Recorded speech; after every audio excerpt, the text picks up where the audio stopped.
Well, good morning, everybody, and welcome to Radiocentre's annual conference, Tuning In 2017. I think you'll agree with me that not many media would have people screaming in orgasmic delight at winning however much money it was. So it's a good way to set ourselves up for our conference this morning. As you'll see, we've got a packed agenda for you. I'm very delighted to have LBC's Sheila Fogarty, who's going to be helping us keep to time and chair the panels today. And by very, very happy coincidence, we're going to be reuniting Sheila with her Celebrity Pointless co-panelist, Christian O'Connell, later on. So I'll leave you to explain more about that, Sheila. I guess I should point out the blindingly obvious, which is our Wi-Fi and our Twitter hashtag. Obviously, really like you to be using hashtag tuning in if you've got anything good to say. Otherwise, just stay away from it. I've got a couple of goals really from this morning. The first is going to have a quick review of some of our highlights from last year, but mainly it's about looking forward not only really for as far as radio is concerned, but more broadly for the world of media and advertising that we all love so much. And secondly, I suppose it's that we all leave this room in some way seeing radio differently, or seeing something differently at the very least. When you start to prepare for these sorts of events, you inevitably look back to what you said this time last year. And I can't help noticing that this time last year I expressed some degree of surprise that Jeremy Corbyn had been elected leader of the Labour Party and Her Majesty's opposition. But of course now I realise that that was only one of a string of amazingly surprising things that were due to happen in the following year. And suffice to say, I won't be making any political predictions here this morning because I think that's a bit of a hiding to nothing. So we'll be dealing with realities. The reality of all our lives, indeed the reality of our generation now, I guess, is Brexit. There were a lot of doom-ridden prophecies about what might happen as soon as the vote came through last June. But I'm pleased to say that the economy for now is holding up. Some might say that's because nothing's really happened so far. But certainly in our world, we have just posted record revenues for the year 2016. So those are headlines that we all like to see.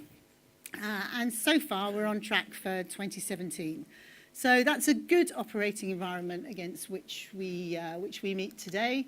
Our independently verified numbers by Radar back that up as well. 90% of the population still tuning in to radio every week, and that's 35 million to commercial radio. So it's very, very substantial mass market medium. Now, to those of us who are great advocates for the amazing medium of radio, indeed the power and durability, endurability of this amazing medium, that's kind of no surprise. It really seems to me like it is the original wireless medium, isn't it? And it's the perfect medium for a modern multitasking world, that you can have it on in the background, you can be totally immersed in it, you can be listening to one of Sheila's phone-ins and wondering what on earth is going to come next.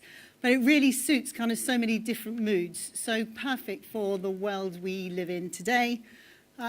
And still worth saying that it's still the principal place to discover new music, even for the elusive 18 to 24-year-olds.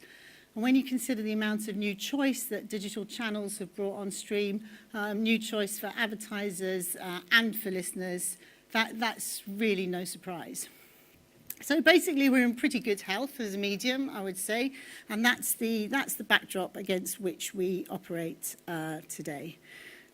So, yeah, I want to just look at a couple of things about the year just gone by. Those of you who were here last year will remember that we unveiled our new strategic positioning of See Radio Differently, and that sort of infuses everything that we do.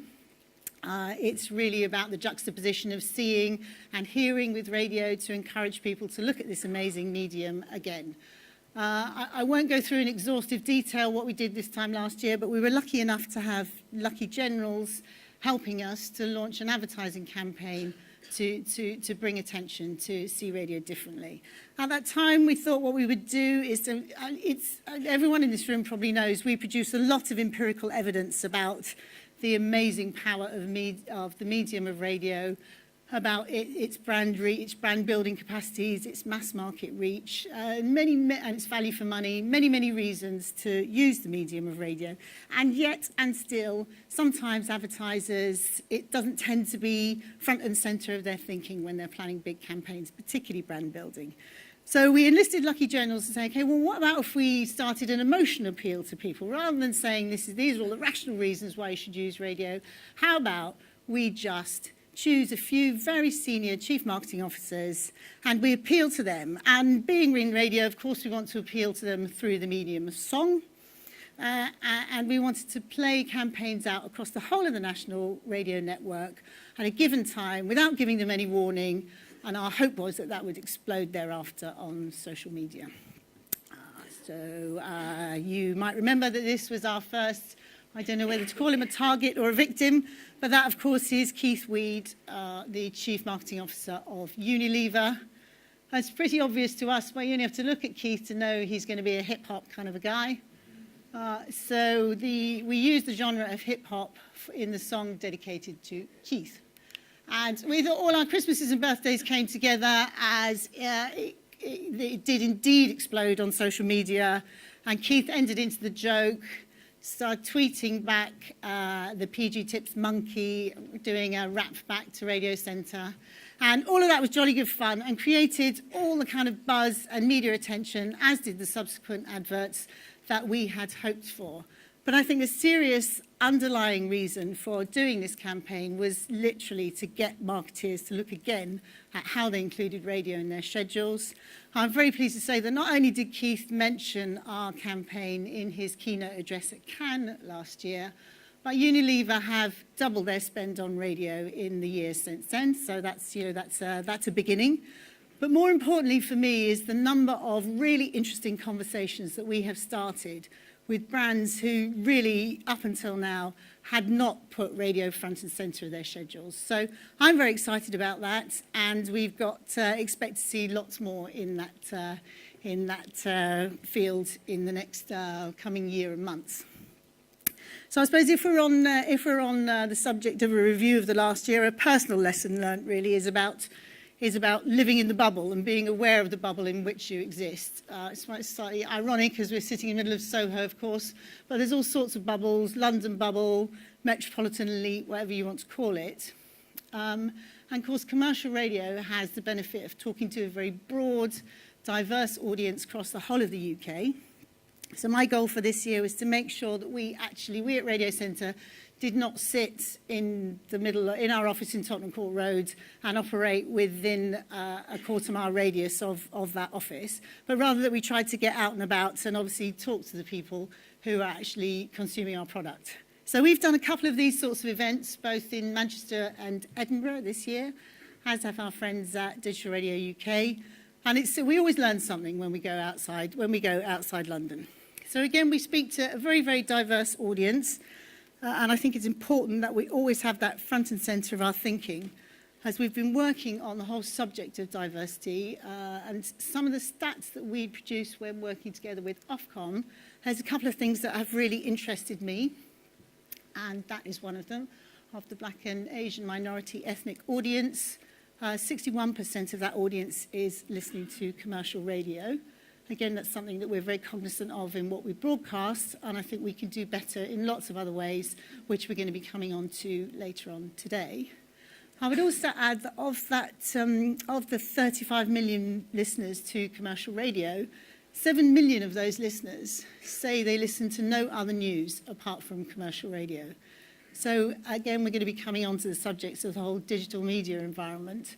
But bearing in mind there's two big sources of news, regulated news that people consume, and that's the BBC and the commercial sector, I think the fact that commercial radio is there providing a different sort of voice for those 7 million people is a really important argument about plurality in the UK media landscape, and one that we're very, very aware of.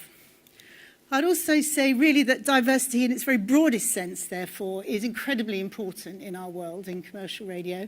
And I'm very excited that we're going to be sharing with you some great initiatives from both Global and Bauer about how they're really seriously investing in ensuring that we get the biggest and broadest array of talent into the industry, not only now, but in the years to come.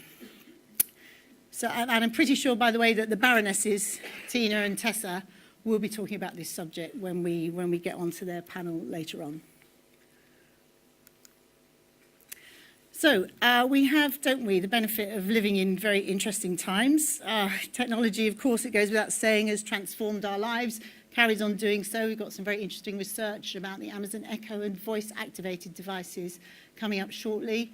But I think it's also fair to say that because a lot of that change has happened so quickly, that some of the ramifications of that change are only emerging really now. And there's whole issues around that for very big questions, which we're not going to solve today, but I hope we're going to have a good discussion around them, really about what are the sources you can trust, what sources of news, of media, of content can you actually trust, how do you know who's producing what online, how do you, where's the line between privacy and my own personal data that I'm prepared to give up in order to get free content. So I think now more than ever, the subject of media literacy is just fantastically important. It's always been really important to know who's producing the content and why and what the target audience is. But against the backdrop of all the things we've heard about fake news, I think that becomes a really critical skill. And certainly for the younger generation, I really think it is. So against that backdrop, of course, we've also had the recent Times investigation about big brands finding themselves in unsavory company in online advertising context. So I'm really pleased we've got Alexi Mostros, who actually led this investigation for the Times, to come and take part in a panel debate a bit later on this morning. I'm sure we're going to have lots of fascinating insights there. But I think a lot of it has got to be about, and this, again, subject for all of us, how on earth do governments go about regulating the big digital behemoths that transcend national borders? You know, is it already too late? Kind of noticing a lot of those companies feel very sensitive whenever anybody suggests they might be regulated. The Home Affairs Select Committee last week, I think, was talking about whether Google and Facebook should be fined if they leave inappropriate content on for too long. For people to view. So there's all subjects that I think we're going to be talking about not only today, but for a long, long time into the future. So yes, we have the benefit of living in an amazing time in terms of audio. And the Amazon Echo, which is the only voice, actually is not the only voice-activated device on the market at the moment. Google Home is also on the market, but they haven't really started promoting it. The Amazon Echo only launched sort of at the back end of last year, and we wanted to be first out the blocks in just sort of testing how consumers are really interacting with the Echo at home. And Mark Barber and Michael Hill are going to be leading a session on that later on this morning, and some of the insights from that I find really fascinating. Two, I think I can give away without sort of stealing their thunder. The first is that the Amazon Echo is in 9% of homes, of UK households already. And I think that's quite a significant number, considering it only really launched at the back end of last year. And the second is about how people are actually using their Amazon Echo. And of those that we talk to, 77% of them are using that device to listen to the radio. And that sort of doesn't surprise me in a way, because it just makes listening to having Alexa in the corner just makes listening to the radio so much easier, because if you fancy just changing the channel really quickly, or indeed asking Alexa to recommend something for you, then it's really easy to do. So one of the respondents in that in our focus groups said something like, well, we do what we've always done, only we do a lot more of it. So I guess that was an interesting takeout for me. So lots more where that came from later on. We've got a few things on the policy side of our work. Those of you in the audience, many of you will recognise this document, which is the government's proposals on deregulating commercial radio. That consultation process has just ended this week. And broadly speaking, we're very pleased with the proposals. Most of you will know that some of the regulation governing commercial radio dates from a pre-internet age, so it's probably about time that we updated these proposals. As far as we can see, what we've got here leads us well into the next couple of decades for a sensible regulatory regime for radio.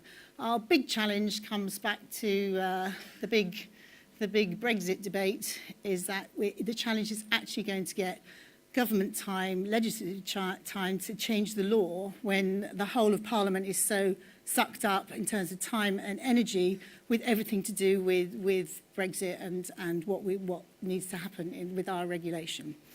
So that's going to be taking up a lot of time for us this year. Another Brexit-related topic is our campaign to improve consumer warning ads on commercial radio. You're all familiar with the gobbledygook that follows, a long list of numbers that follows when people advertise credit on the radio. And this is European regulation that dates from 2008. And it mandates that you have to read out a representative example once you mention a number. I should just add that we absolutely think consumers should be protected, or listeners, as we like to call them. Why would we want to mislead them? They're our listeners and they trust us. But what we absolutely know is this current regulation, as formulated, does not achieve that goal. 4% of people claim to have any recall of those numbers. And I'm always sceptical about the 4%. I think they should be tested, definitely. So I think that's statistically negligent, the number who claim to remember those warnings or what the numbers actually say. But what it really does achieve is to put advertisers off using radio as a medium to market, sometimes when it would be exactly the best medium for them, the most cost-effective, best for listeners and best for advertisers. So ironically, we've been having rather a lot of success in Brussels with getting our campaign up the political agenda there, because although you wouldn't know it from reading our newspapers, there is quite a strong deregulatory push going on in Brussels at the moment. It was what the 28 countries mandated Juncker to do at the start of when he took over as a commissioner a couple of years ago.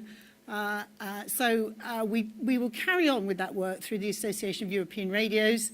There's no point in stopping now. At the same time, though, we do see a sort of Brexit-related opportunity opening up here, which is once we are no longer in the European Union, there's a real opportunity for the UK government to be in the vanguard of really good consumer protection and leading the way on something that works for both consumers and for advertisers. So we're talking to our friends at DCMS, the Treasury, and in fact we've got a meeting at the Financial Conduct Authority next week on this very subject. I can't really not mention the BBC because, they're obviously part of all of our lives and we love them very much until they start doing things that are sort of, indistinguishable from what's on offer in the commercial sector. So the huge change that's just happened in the BBC is about their regulation. The BBC Trust is no longer. We now have a unitary board led by Sir David Clementi, and Ofcom are now the external regulators of the BBC. So that's a huge change and something that I think is going to take a lot of work from all of us, really, in the weeks, months and years to come as that beds down, and just to check that we're properly able to hold the BBC to account. So it's kind of whistle-stop tour of where we are now. We're lucky, aren't we, to live in a time when audio is absolutely booming. As Bob Shannon, the BBC, told the conference recently, we are in a new golden era of radio. And before I worked in radio, I used to work in publishing, book publishing, and some of the arguments that I heard when I came to radio 3 years ago were not dissimilar to what had happened in the world of publishing. So once a new way of reading came along, in other words, e-readers, in year 2007, everybody said, all right, that's it, the old world's all over. Well, of course, that's never true. It wasn't true in publishing, and it's not true in radio. What tends to happen is once new ways of reaching consumers arrive, then all the people who've been producing content up to now see a whole new way of running their businesses, and there's a big explosion of creativity and innovation. And that's kind of what I see in commercial radio all the time, and it's one of the things that makes my job such a joy.